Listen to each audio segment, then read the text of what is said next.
Sorry it took me so long to get back to all the unanswered questions from forever ago.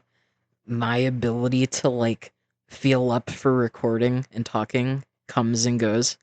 Sometimes for a reason and sometimes for, no reason at all. If you got randomly recommended this video, hi. Sorry. This is a Q&A for a webcomic you've probably never heard of. So, in case you guys didn't know, I got a new computer, so I'm not going to be able to record LSD Dream Emulator until I transfer my save file. I forgot to do that. But on the bright side, I can run other games with my recording software at the same time without, the frame rate drops. I used to try to do that with, Evade and stuff, it didn't work. But now I can. So I'm just gonna show you guys me playing one of my favorite Roblox games where I try to build a base out of, furniture and survive the night, the employee monster things, and worst of all, the little kids that invite themselves into my house and break everything, which does happen a few times. I'll go through the questions you guys have asked that aren't in the newish FAQ, and then I'll try to catch you guys up to speed, sort of on what's been going on for us as far as production and stuff goes. And I'm sorry if I repeat a question that I answered in the last video. I think I know where I left off, but I'm not sure if I was answering them in order or not because it's been a while. So somebody asked, is the apocalypse only in the rings? And if so, is Pushpin still alive and does she know about the apocalypse? Which I want to say the apocalypse is only in the rings. Yes. Pushpin is still alive. Absolutely. And does she know about the apocalypse? I want to say yes, just because we've sort of set up Objectified in a way where we've canonized the internet and news and smartphones and stuff. So it'd be weird if other people didn't know about it. And I want to say in I guess maybe realistic or at least in a very bleak way, uh those people are more worried about themselves than what's going on in the rings right now. So I don't think they sort of realize that it's something that's been getting worse because of the cutoff of communication, or that it could potentially be something that they'd have to worry about later, if it ever comes to them. So that's sort of where I think those people are, all of the people outside of the rings with, just know abouts or knowledge of I guess parasites or the breakout or whatever. This person also asked, where is Jill? He is the only member of Razor's pack missing besides Warhammer. And I want to start by saying the brand is Gillette, and I just called him Jill. But I'm gonna start from now on, from this moment forward. I'm going to call him Gil, because I do not want to call him Jill, because that sounds funny. So I can't. Can I even tell you where Jill is? No, I mean Gil. Fuck.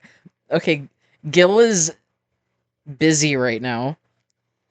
Okay, that's why he was not in the den area or you know there to help anybody yet.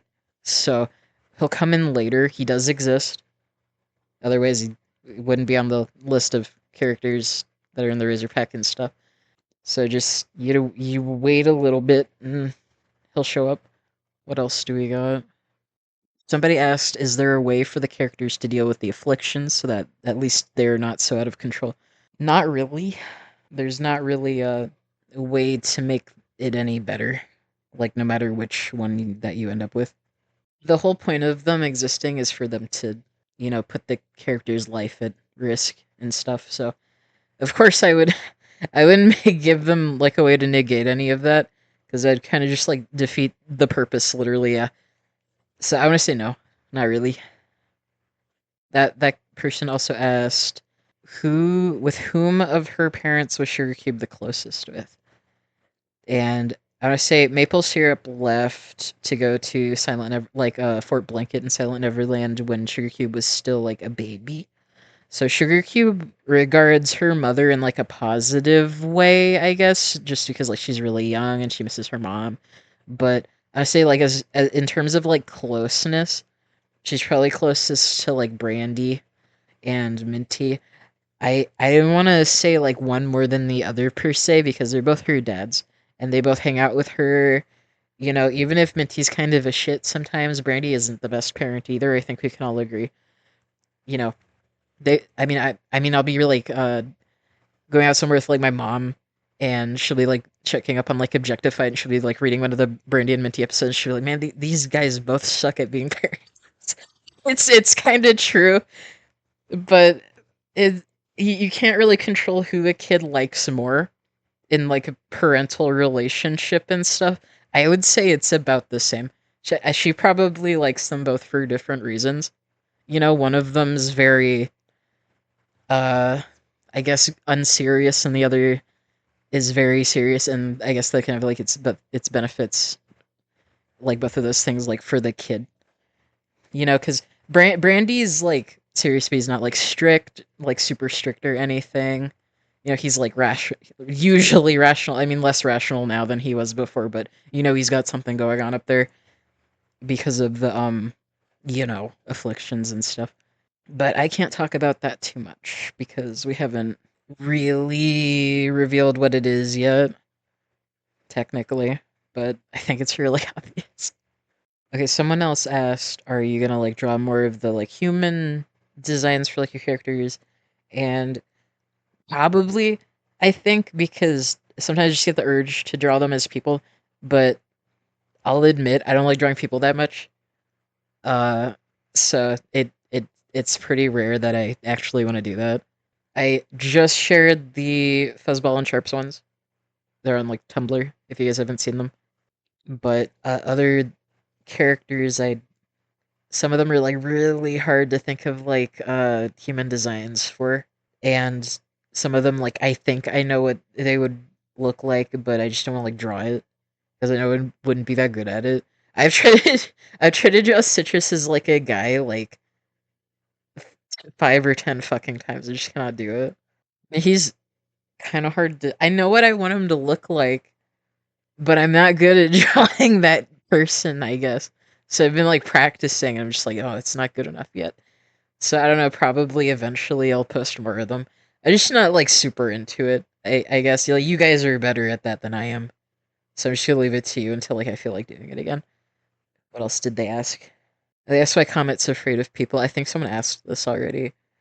I didn't want to like specify exactly why because I was a little worried. I mean, like it was my choice, I guess, but I didn't specify why they were scared of people because I didn't want to make them less relatable for the people that sort of relate to like I have agoraphobia. I don't want to go into public places and I don't like to be around people because they scare me. I feel like everyone like people who do have that problem all have it for pretty diverse reasons, I guess.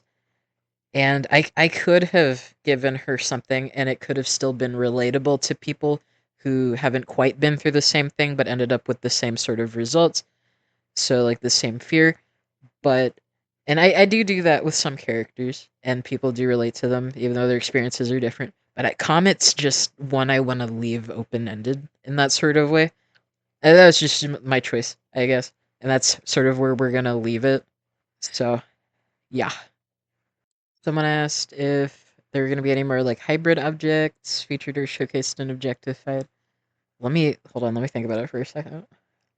I don't think anybody on the main cast is going to be like a hybrid. I think it's just Razor. But I mean, like if you looked at Razor and you didn't know, would you really be able to tell? So like if it's a minor character or background character was like a hybrid, if I didn't make it like super visually obvious, I guess you wouldn't know. So I want to say, like, I don't really think about that sort of thing. The character designer that I pay to do character design batches every month, part of the big document full of instructions and like world building crap that I sent them does not really include like I don't if I recall, I don't think it includes anything that's like this is a hybrid, you know, bestial object. You could make them two animals at the same time. I don't think I even mentioned that to them. I think I just told them about like lawless kings and like oh here's the traits that descendants of lawless kings have blah blah blah blah blah. So I don't. a majority of like the background one-off characters that I have like saved from the character designer, I don't think are hybrids. So it's not likely we're gonna see like a bunch of them show up or like even occasionally. It'd have to be like me coming up with the character like on the spot, I think, which I do sometimes. Or I'll make a character more special than I probably should have happened to Body Pillow. And no, now nobody wants him to die, and everyone wants him to be on the main cast, and so do I, and it pisses me off. I made the horrible mistake of getting attached to one of the characters that's supposed to be like kill fodder, and I'm gonna try really. I have to try really hard not to keep him on the main cast. And you guys are like screaming and sweating and crying right now. Listening to me say that, like, no, please. Even you want to have him on the main cast, please. Just I can't. You know what? I'm thinking about. I have a really good idea about what I want to do with Spill and Citrus's Eggstrom arc. You know, like how I want it to end before they like it's like Cold Wave, right? Finally. And I will say I might have changed it a little bit be, because of the reception of Body Pillow. But that's all I'm gonna say. That's all I'm gonna say. I don't know if I'm gonna go through with it because I haven't worked on that episode yet. The one where we get to that point. But when I get there, there's a good chance that you'll be more pleased with the results of what happens than you would have been before we all got super into that character. That's all I can say. See, I can be merciful sometimes, but somebody else asked, how many Wagys does it take to change a light bulb? 2 normal Wagyu, 5 infested Wagyu. Let's see. Does Razor know about music? Yeah. If so, what's her favorite genre? I guess it can really only be flute, because that's the only music she's heard.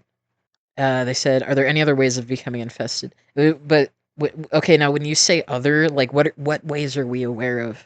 Like are you aware of that people can get infested?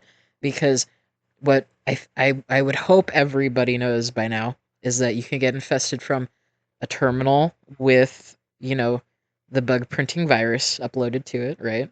So those are in the rings on the surface, not in the safety tunnels. Those respawn terminals are safe. They are underground, they are offline, they need to be manually updated, they are not infected. You can get it from being respawned, you can get it from being printed from these, infected terminals. And the other ways are mostly like contact with parasites. You have Eggstrom, that's contact with parasites. You have like just normal assimilation, that's contact with parasites. You know, touch someone who's infested, you get infested, right? Touch someone who's assimilated, you get infested and then assimilated, right? So all these things will get you infested and then assimilated. There isn't really, if I can recall, any other way. So just machines that are infected and people who are infested or assimilated. That's it. Eggstrom counts. Is that just egg slime? Some parasites explode. It's just contact stuff. Eggs or larvae touch you, you get infested. Someone else asked if the other regions got infected, which one would be the safest to survive in? Oh, I would say probably Burning Isles because parasites don't like fire. And it's really hot over there, and a lot of the objects breathe fire and stuff, and so does their lawless king. So I think theoretically, if parasites were gonna go everywhere, they'd have the most difficult time in Burning Isles. Especially, you know, Mount Pyre and stuff. So I want to ask, can there be dinosaur objects, like a bestial object with a prehistoric animal as their assigned animal? I want to say yeah, just because I was planning on doing a cameo with a character sort of like that. I think there were points where I considered actually just making fossils assigned animal like a dinosaur. And sometimes I regret not doing it. I think there were versions of fossils design where the tail, instead of like an actual, gateway part like an alligator's tail, was just like a bone tail. sort of like what Billy has going on. And I think the only reason I didn't go with that is because I forgot about it. Because I get like I was on and off with like the objectified characters and stuff. So there were periods of time where like I was like not drawing them, and then I just like tried to do it again without like looking at the references and stuff. So you end up with things like Fossil has an alligator tail because that's what I thought I drew her like before, and I don't think I did. And then you have characters like Sugar Cube. I forgot the arms, so now she doesn't have arms. Oops, my bad. But I'd say just for the hell of it, sure, why not? I mean, objectified world building takes itself, I think, just seriously enough where I want to leave open a bunch of room for like people to still like have fun without like a bunch of stupid rules getting in the way. Like, no, you can't do that because it works like this. I don't like stuff like that. I don't think it hurts the story or anything too much to get a little weird with it. Just to be like, they can say an insult that doesn't make a lot of sense. Citrus calls Spool a Neanderthal. That has implications. I don't care. We're not going to acknowledge it. And then you have characters who have assigned animals that kind of like contradict things that I've said. Like there's no religion and objectified. And then you have demons and stuff. It's like, it's just for fun. I don't know. It doesn't matter too much to me. You probably shouldn't care either, especially if it's just like fan characters and stuff. I say just do whatever you want. Do what makes you happy.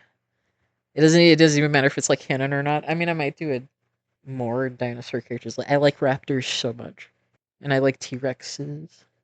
So I don't know. We'll see. Somebody asked, would Dynamite or Wagyu watch Skippy Toilet? Yeah. It's okay. Someone else asked, were there any ideas or plans for Objectified that were scrapped or like because I was saving them for book two or they wouldn't fit in the story? I want to say maybe, but I'm not sure yet. Because there are things that would be so cool that I want to do with some characters that I'm not sure if it would like overcomplicate things, but they would be so cool, and I haven't gotten to the point where I can even try yet. But we're getting there. But yeah, there's lots of stuff like that, and I've been working on Objectified for like how long has it been? I started like 2022 or something, and now it's like 2025. Holy shit! There are plenty of things that I wanted to do that I couldn't do because of like pacing and lack of time, or like I had to save it for later, or like scope changed, or just stuff like that. Uh, some stuff I did sort of move to book. If I recall, there were a few things I did move to book two, and with something like book two that's just been like cooking in my head for like several years, it tends to change quite a lot. Though the goals and the endings generally stay the same. It's just like character roles sort of swap out. Other characters, you know, uh, get new sort of jobs like in the story on what they need to accomplish, and sometimes it's like sort of what's the fucking word? Optimized, I guess, where we'll have a character and like a new character that like we don't need, and we can use a character that already sort of exists to fill that role. I wish I could talk about it more, but I can't. But when the time comes, I will. But yeah, we do tweak, or I guess I tweak things like that because I haven't even started writing it down yet. It's like all in my brain right now.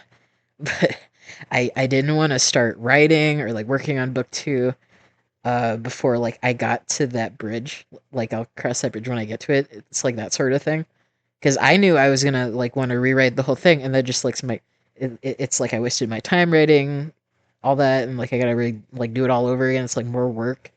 So what I'm gonna do is I'm just gonna leave it until I get there, and then worry about it when I get there. Right? I know I can write objectified script like on the spot. I've done it so many times, so I'm not super worried.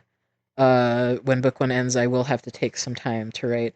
Book two might take like several months, because if I recall, book one took 3 months to write initially. That's without all the new shit that's in it. So we're probably gonna go on like a semi hiatus where we're still gonna put out like short comics, but we're gonna be writing. We're gonna try to find ways to hold you guys over so we don't lose like support or anything, because that would be quite troubling. You finally get to book two like 3 month hiatus. Everyone unsubscribes from the Patreon. I can't make Objectified anymore. you know, so I'm trying to figure out a way to sort of do that. I'm sure when I get to it, even once it's written, there will still probably be things I'm gonna like throw out or change or like adjust later. Because when you work on something, you write it out. You get to like working on it if you're lucky, I guess. And even when you're getting to working on it, there are things you failed to sort of think about if you're not super experienced with making something, where it's like you need to fill in the gaps between point A and point B, like two interesting things you want to happen. Just because like timing and pacing, you gotta like think of like what goes between that, and maybe that'll interfere with like timing and stuff for like what other characters are up to. So you gotta like add and remove things. That's just sort of how that ends up happening. And like I want to say the other most common way is that it's like you just think of something better or more interesting, so you'll like swap things out or like remove stuff. I mean that sort of happened with um what Mushroom and Dynamite have going on right now with like the Razor Pack. There are so many things I could do because there's so many characters in that group that I considered some things, and then I realized like, oh, it'd be better if I did this. So I like changed it, and really wish I could go into more detail about it, but it does happen all the time. Yeah. Somebody asked, "Do you like burritos?" This is funny because when I was reading these questions all the way back when I got them, I specifically remember I was eating a burrito while I was like going through them all, and I was like, "Oh, holy shit! I guess so." And it was really weird because it's like the first burrito I've had in like, oh my god, how long have I been living in Texas? A long time. Because like we have like a, oh my god, what is it, like a Chipotle, and my mom does not like Chipotle, so we like never get Chipotle.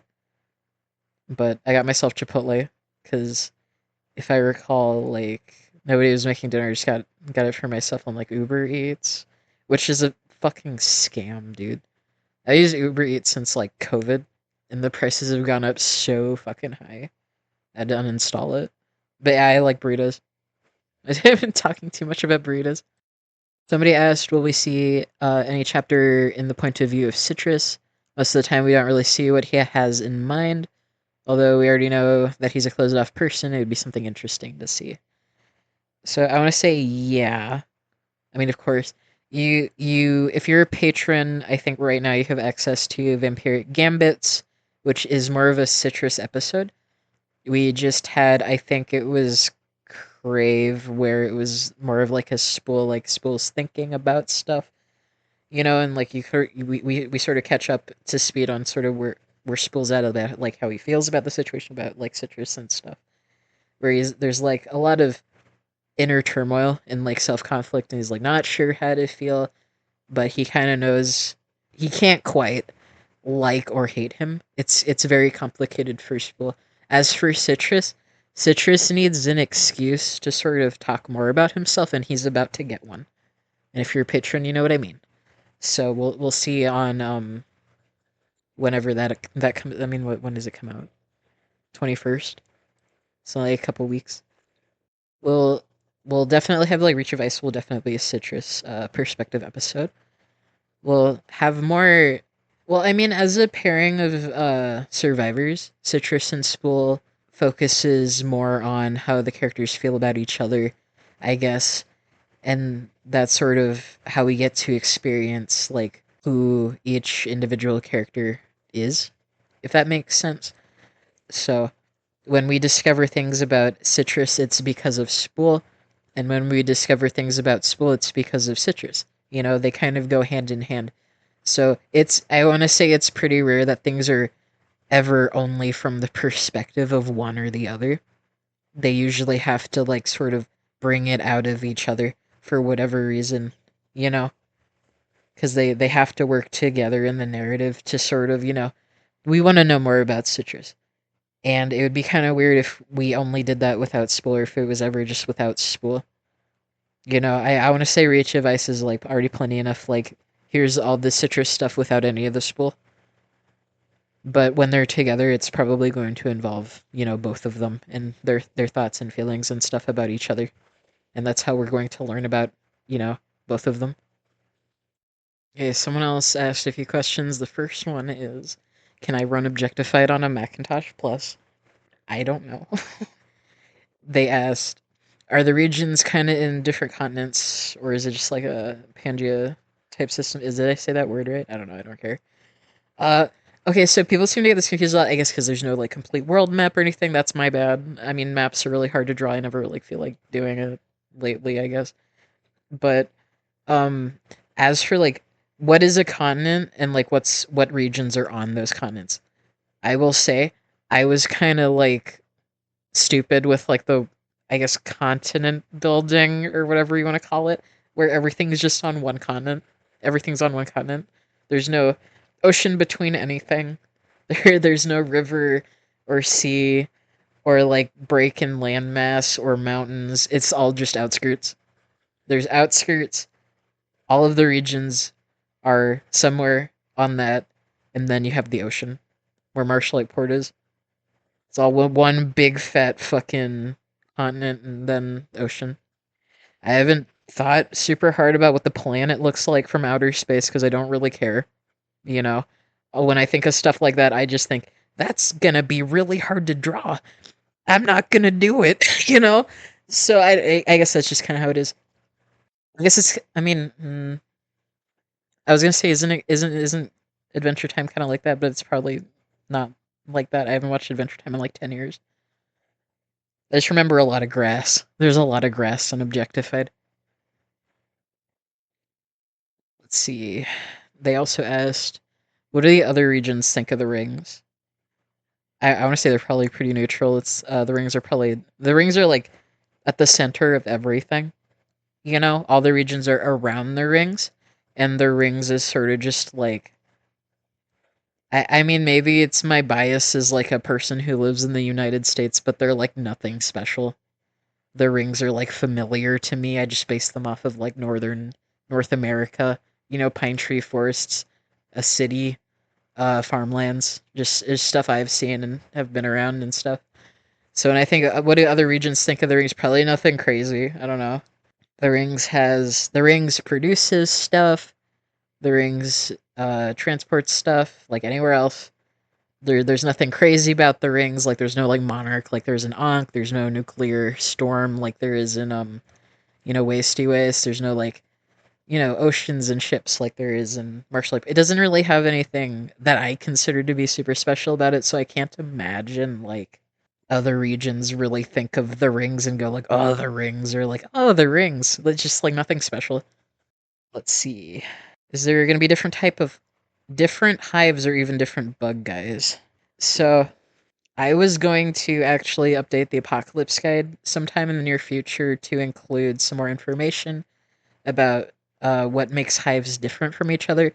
Because I'm sure you guys have noticed that some hives do harbor specific adapted parasites that are not listed as Easter eggs, though they all have very distinct appearances that they share with each other. And there is a reason for that. I have not put it in any tangible like sort of form of media or anything for you to like understand why yet. So I want to get to that soon. As for like different parasite larvae, I can't answer that. But I'm glad you're asking the right questions. They asked one more. It's kind of funny. They said, how do music artists work in Objectified, or are they just like object versions of the creator? I would so do that if I wasn't scared of getting licensed. But I don't know. There are times where I'm like, oh, I want a radio to be playing, and then like it shows lyrics to a song that I like in real life, and then I'm like, no, I'd get sued. I can't do that. But I want to. If life was perfect and we lived in a perfect world, I think yes. I would have it work like that definitely. Somebody asked, was Wanda born blind or did something happen to her? She was born blind. She's inspired by the lantern mice from like Rain World, right?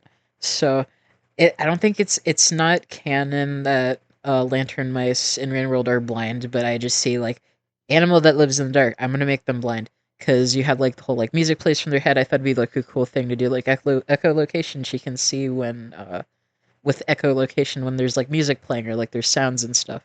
She has really good hearing. So that's sort of how I came to like, one is gonna be a blind character. Just thought it'd, be pretty fitting for like a, I guess, species even of like fictional animals can like only see with like echolocation because they're meant to live in the dark and stuff. So that's how that happened. Let's see. How did I come up with the ideas for late stage events?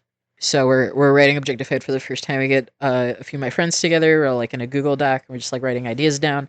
And I'm like, I want there to be like late stage events in Objectified.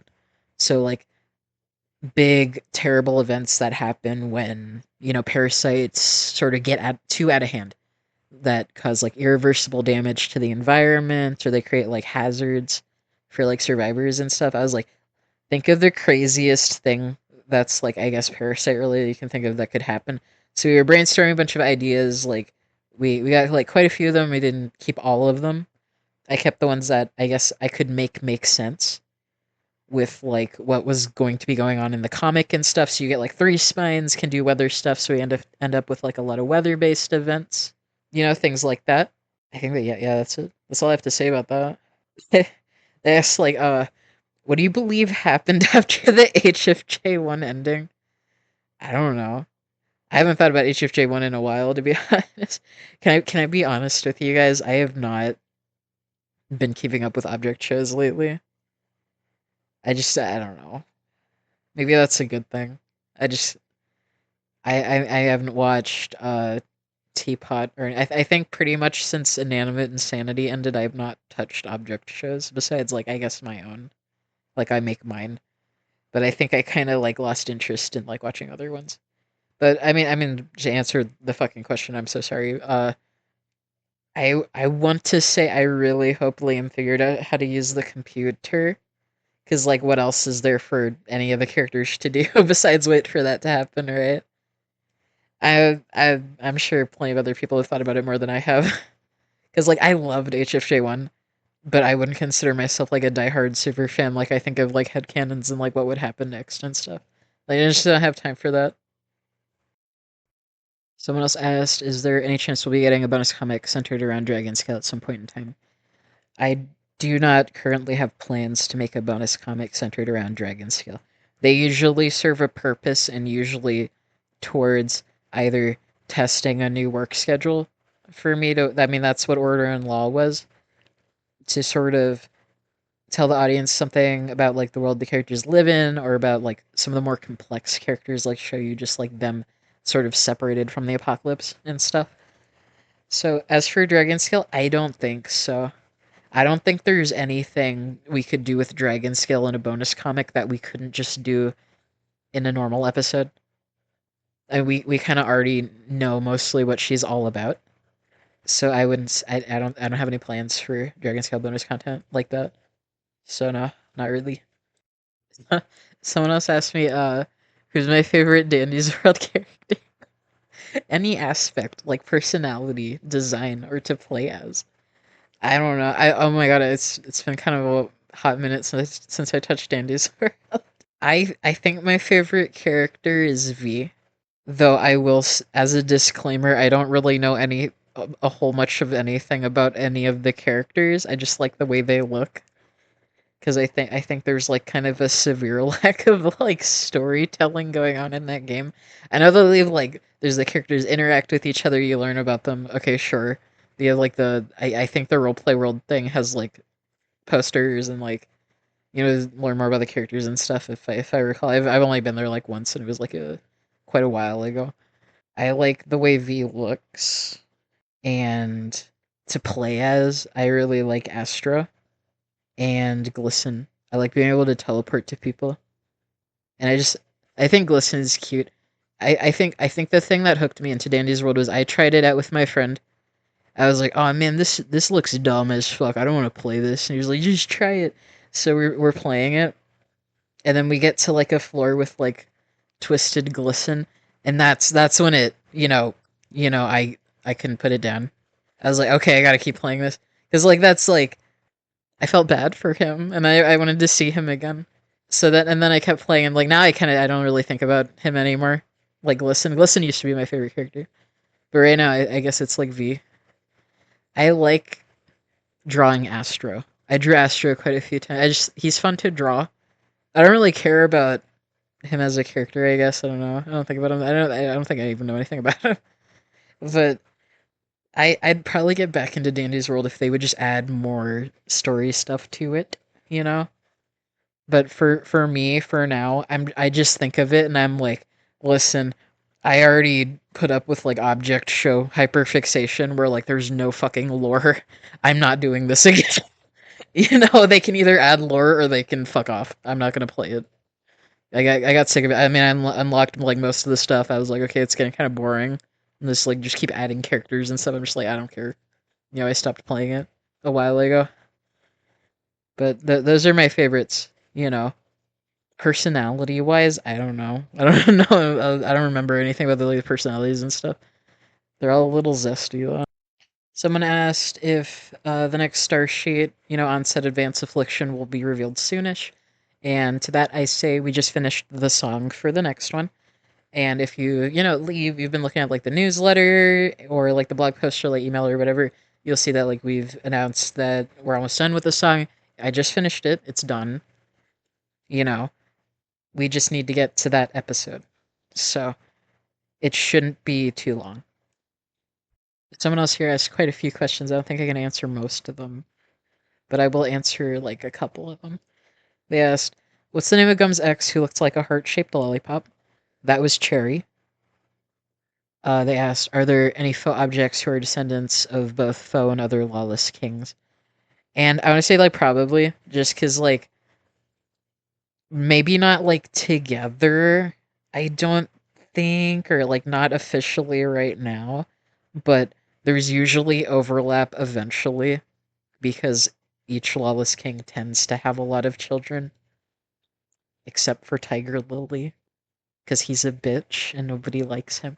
But I want to say, like, yeah, but maybe not like first generation descendants. Probably not. I don't know. We'll see. I gotta think a little bit more about it. Let's see. They also asked, can descendants inherit remarkable traits? What did I just say? I'm just gonna read out their question. Are there any other lawless kings whose descendants have inherited remarkable traits from them, or are foe objects the only ones with like notable inheritance? If you mean like inheriting superpowers, okay, I'm gonna go down the list.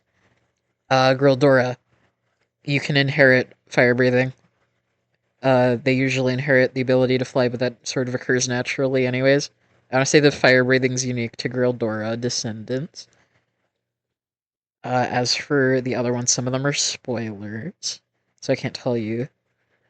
But if you count, I guess, Warhammer's big claws and mellow attitude as remarkable, then I guess those get passed down too. I would say some of them definitely do pass down powers if they do have kids. Some of them don't. Some Lawless King's powers are unique to just them, and they cannot be passed down genetically. And all I can really say is like you're gonna see in the comic what I mean, anyways. So just stay tuned. Those are the only ones from this person I can answer though. So I'm moving on. Someone else asked, you previously mentioned that the objects don't really have like reproductive parts, so like how come Carrot has like top surgery scars? I don't know if I've answered a question like this before, but it's just a design choice. It's like Carrot didn't have boobies, but I wanted to make like it seemed like a good opportunity because like the way Carrot is like in sections to sort of hint that he is transmask and stuff to like you see top scars, it's like if you know, you know. But they're not really top scars. But he is trans, right? It's just like a design thing. He's a carrot. He didn't have boobs. I don't know. It's just for like the audience to see and be like, oh, that character is probably trans mask, and he is. So that's sort of the thought process that went into that, I guess. They also asked, what exactly is Dragon Scale's object? Is it actually a scale, or am I tweaking? I want you guys to know, like 99% of the time, the object is literally what their name is. So dragon scale is indeed a dragon scale.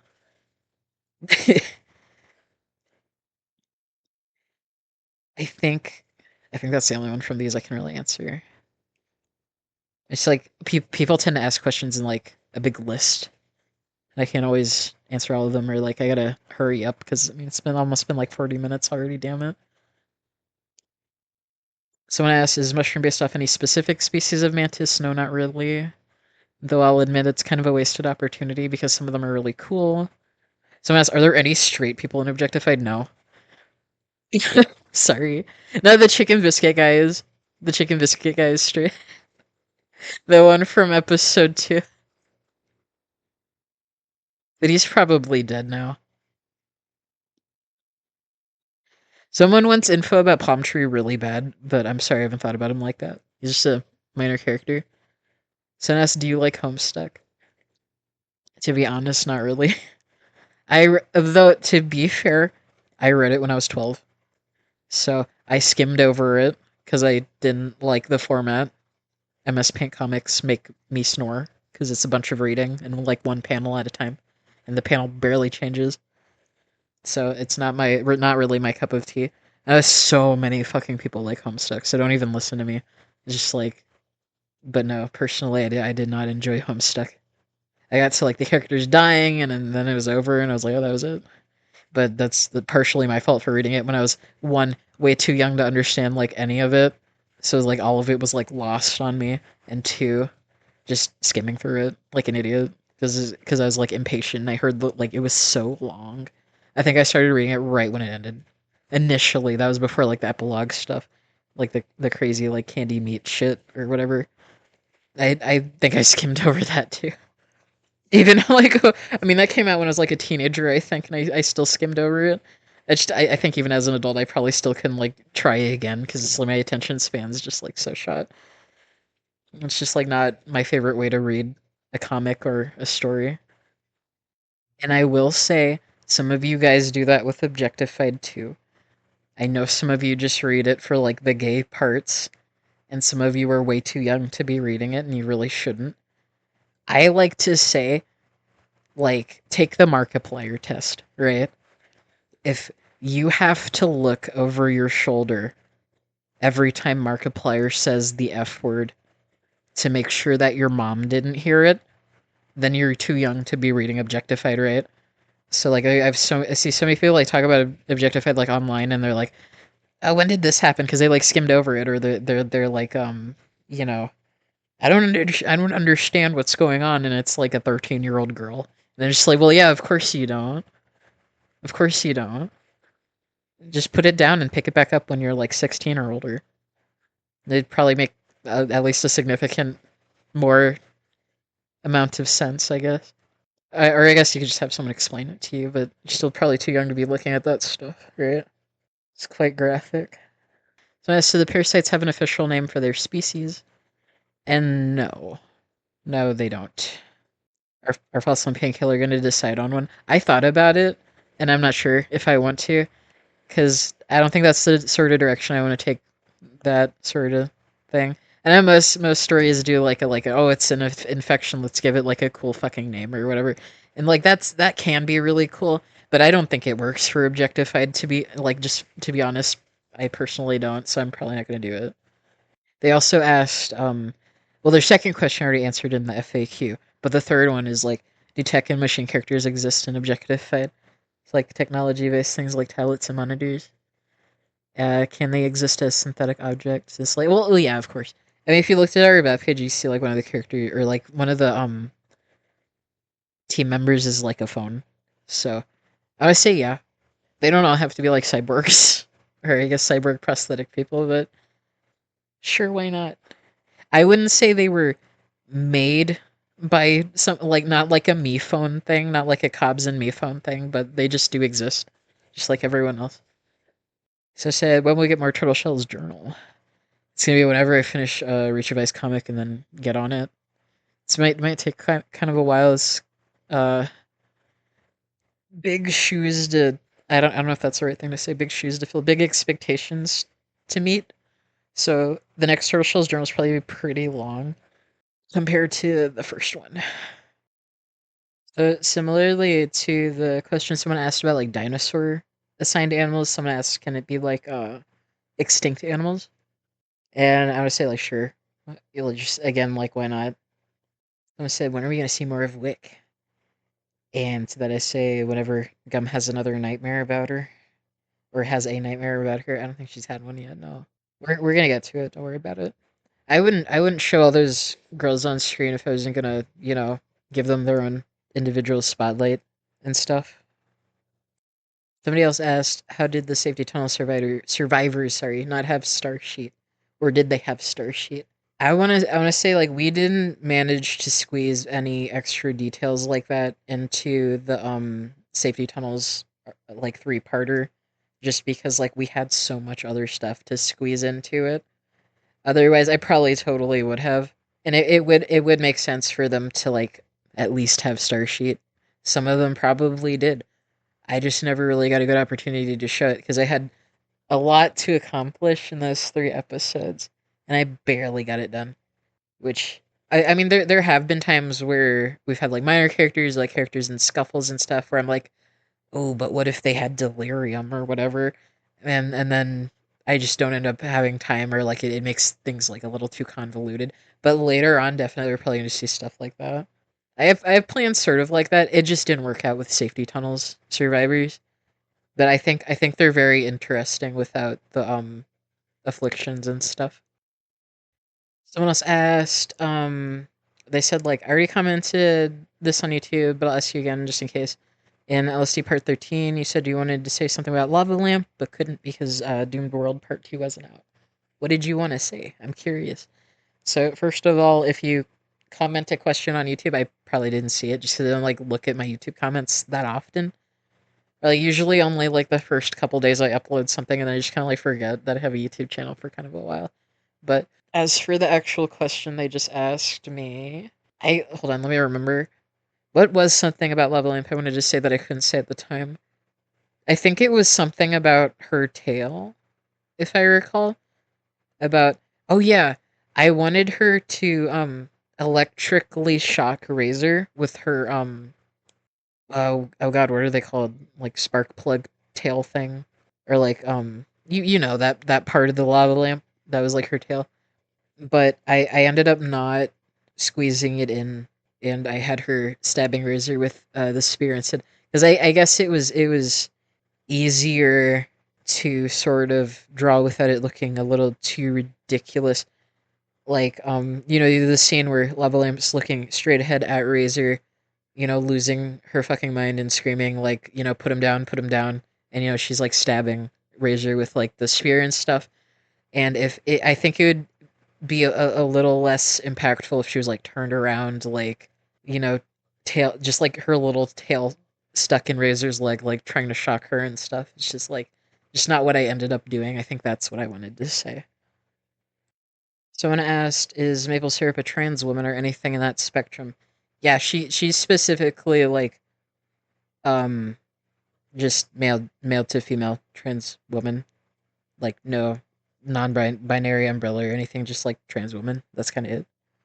If that's what you're asking, like if her identity was any more complicated than that, it's not. Just trans woman. That's all. That's how she would describe herself. There's someone else asked, how are faux objects made? And I want to say, normally, I mean, if you read Objectified a lot and you're like a geek about it, you're probably like rolling your eyes at this question. You're like, of course they're made like everybody else because they descend from faux. People just keep like missing that.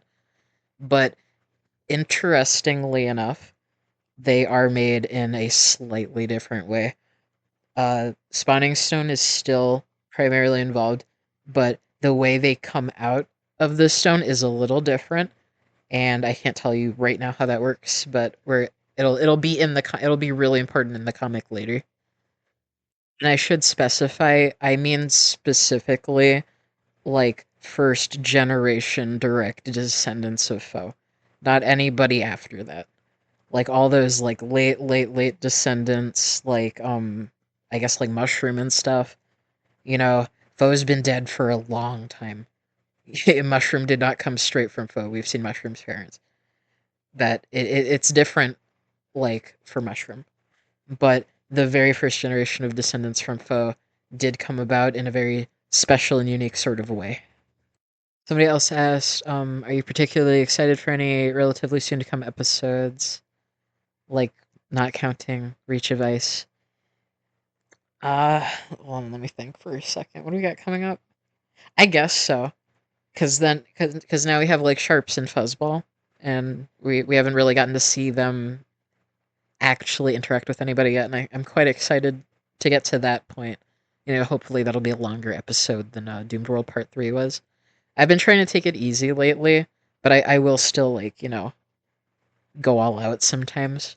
Like right now, I am making a Dynamite Mushroom episode, and it is going to actually fucking kill me. It is so it's long ish, and there's a lot of drawing shit in it, like backgrounds that are gonna kick my ass, and a bunch of characters that are gonna kick my ass, and a bunch of parasites that are gonna kick my ass. It's just gonna kick my ass. I haven't even gotten to the line work yet. I think I'm gonna die. Someone else asked, can you use your concept of organ space and maybe the way object children are born? I think the way you have it is really cool, and I'm really uncreative. I don't think that's true. But if you want to go off of like sort of what Objectified does, I'd say try to put your own unique spin on it. Organ space, like the concept of organs being on another plane entirely, go ahead. You can do that. I'd say when it gets as specific as like the way spawning stones sort of work, you could probably, get kind of creative and sort of do your own thing. That sort of differentiates it from Objectified in that sort of way. I wouldn't say copy Objectified one to one, because then you're just copying Objectified, right? And I don't see a lot of people sort of tackle like the way like where do objects come from. I see people mostly think about where do they go. So if we had more people sort of like coming up with their own like where do they come from sort of thing that isn't like super weird and gross, then I think that would just benefit the whole object show community, right? Someone else asked how I choose the colors for like when I'm designing characters and stuff, which is it's kind of a tough one because not everyone can do this, but usually I can just see it in my head. Like most of the time. Sometimes it totally eludes me. I'm like, I don't even know what color to make this guy because I just haven't like thought about them a lot, or like just make like every once in a blue moon I just cannot imagine it. And when it gets really bad, I'll like look up a color palette online or like a reference search list because like usually object characters they already exist in real life. You can just build off of like the colors that they already are, or like reimagine them in like I guess a specific sort of way that isn't like super difficult to imagine. So I'd say with object show characters we're a little blessed because it's a bit easier in that sort of way. But how do I choose what colors? I mean, I guess part of it's like I kind of privilege it comes to me like naturally. But if you make a color palette for a character and you're not sure about it, one thing you can do is like a hue shift. So like you're a digital artist, I'm assuming, right, because you're like coloring characters and stuff. One thing you can do if you're not super sure about the palette is like you can use the hue slider in like your art program to sort of experiment with adjusting the colors any sort of way and seeing like would it look better if it was like more blue or more green or like whatever. That's a pretty easy way to do it. Just experiment. That's I think that's all I have to say about that. Someone else said, if a random assimilated object were to be killed and recovered, and like be free of the parasite, would they ever mentally recover from whatever eternal agony they suffered while assimilated like that? That's a very good, very smart, very good question. You'll see. I think that's all the time I have for today. I'm like out of questions that I can answer. The video's pretty long. What did I want to say? So catching everyone up. Currently Reach of Ice. We are coloring. I think we're like halfway done coloring it, or like a little more than halfway done. You know, right now the colorist is a little busy, but after a few weeks or like a month, we're probably get back on it. I can't work on Reach of Ice right now because I'm rebuilding the buffer, and I don't want to go on hiatus because my ego's too big. But other than that, just finished our next song, like I said. I think I said that, and we have the mushroom and dynamite pins should be either shipping or at least we're gonna get photos of them in about a week and a half is what the manufacturer said, I'm pretty sure. So like, we're gonna get something in like a week and a half, so you'd be excited for that. How that's sort of gonna work is they're gonna come to my house. I'm gonna like organize them into like different quality, like grades of quality, and then I'm gonna send them to, Chainsaw's house, and then they're gonna go on sale, right? So I'm gonna do quality assurance testing or whatever, or like grouping, and then he's gonna sell them, right? He's gonna handle like packing them and stuff, so I don't have to. Because I did that with the citrus and spool pins, and I don't want to do it again because I just want to focus on my normal work. So we have that. Uh, I want to record more videos. I don't know if I'll feel like it. It's kind of wishy washy. I don't think there's a whole lot much else going on right now. I don't have anything super insane planned. Just kind of like trying to get through the episodes that I have right now. And I don't know if I ever want to do another video. I'll open asks again. I think it's been about long enough. I could do it because do it too often, people sort of run out of things to ask, or they ask the same things over and over again. But this video might be pretty long, but that's probably fine. You know? Thanks for reading. I don't know. Thanks for watching. I am not gonna have my funny intro and outro because I need to either bring them over from my other computer. I don't feel like doing that right now because it's like 1 in the morning. Or it's like 2 in the morning. But I'll get them later. They'll be in the next video probably. Because I'm not making them over again from scratch.